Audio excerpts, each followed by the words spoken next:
they have invest about 2000 crore in Bangladesh. প্রায় 2000 কোটি টাকা তারা ইনভেস্ট করেছে বাংলাদেশে। সেই ব্যাটেক্সের চেয়ারম্যান জনাব মিস্টার ফ্রাঙ্ক, ওনার বিরুদ্ধে উনি আজকে প্রায় 5 বছর ধরে এই ব্যবসা করছেন, এখানে ইনভেস্ট করেছেন উনি এবং ওনার এক অস্ট্রেলিয়ান কলিগ সহ। ওনাদের প্রায় আপনার 3000 এমপ্লয় আছে বাংলাদেশে। দেশে ওনারা মাঝে মধ্যে আসেন। ওনারা প্রায় বাংলাদেশের করোনার পরবর্তীতে প্রায় 4টা কোম্পানি যারা আপনার দেউলিয়া হয়ে গিয়েছিল, ব্যাংকের মর্গেজ দেওয়া ছিল, ব্যাংক দেউলিয়া ঘোষণা করেছিল, ওই মৃত প্রায় 4টা কোম্পানি ওনারা কিনে নেয় 2022 সালে। এবং কি তাদের যে দেওনা পাওনা ছিল, এই যে আজকে যে রাজিউল হাসান যে বাদী, ওনার কোম্পানিও উনি বিক্রি করে দেন। এবং সেই বিক্রির শর্ত ছিল ব্যাংকের প্রায় 97 কোটি টাকা ছিল এবং ইনভেস্টর প্রায় 8 কোটি টাকা পেত। সব কোটি টাকা প্রদান করে 2022 শেষের দিকে এসে ওনারা কোম্পানিটা ট্রান্সফার করে দেন। ট্রান্সফার করে প্রায় 3 বছর পরে হঠাৎ করে যে রাজিউল হাসান যে বাদী, ওনার হঠাৎ করে মনে পড়লো যে আমার গুডউইল বাবদ উনি নাকি আমাদের কাছে 7 কোটি টাকা পান। তখন ওনারা ঢাকা কোর্টে একটা মামলা করলেন, সাথে আবার গাজীপুর কোর্টে এসে 2টি মামলা করে দিলেন।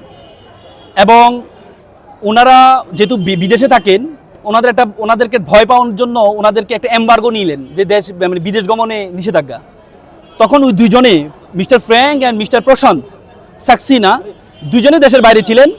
বিজ্ঞ আদালতের প্রতি সম্মান রেখে ওনারা দেশে আসছেন। দেশে এসে ঢাকা কোর্টে যে মামলাটি জামিন নিয়েছেন, যে এমবার্গো যেই নিষেধাজ্ঞা ছিল সেটা প্রত্যাহার করেছেন। পরবর্তী ওনারা জানতে পারেন 2025 সালে আবার আরেকটি মামলা গাজীপুর কোর্টে একই বিষয় নিয়ে আরেকটি মামলা করলেন। এখন এই কোম্পানির আপনার যেহেতু হচ্ছে সকল কিছু ট্রান্সফার করে দিয়েছেন, বাদী সুকৌশলে ওনার বন্ডটা, আপনারা জানেন যে এক্সপোর্ট ইম্পোর্ট করতে হলে একটা বন্ড ওয়্যার হাউস প্রয়োজন হয়, সে বন্ডটা উনি ট্রান্সফার করেন নাই। উনি বললেন এই বন্ড বাবদ উনি 1,30,00,000 টাকা পান।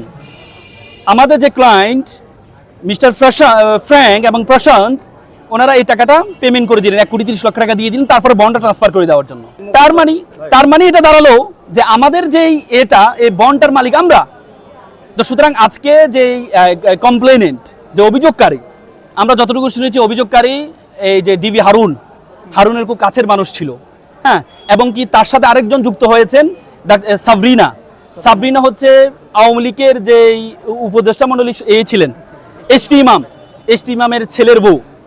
তারা 2025 সালে এসে হঠাৎ করে আমাদের ইনভেস্টরদেরকে সরিয়ে ফেলার জন্য, আপনারা জানেন আমাদের প্রধানমন্ত্রী বারবার বলেছেন যে আমরা ইনভেস্টরদেরকে প্রায়োরিটি দেওয়ার জন্য।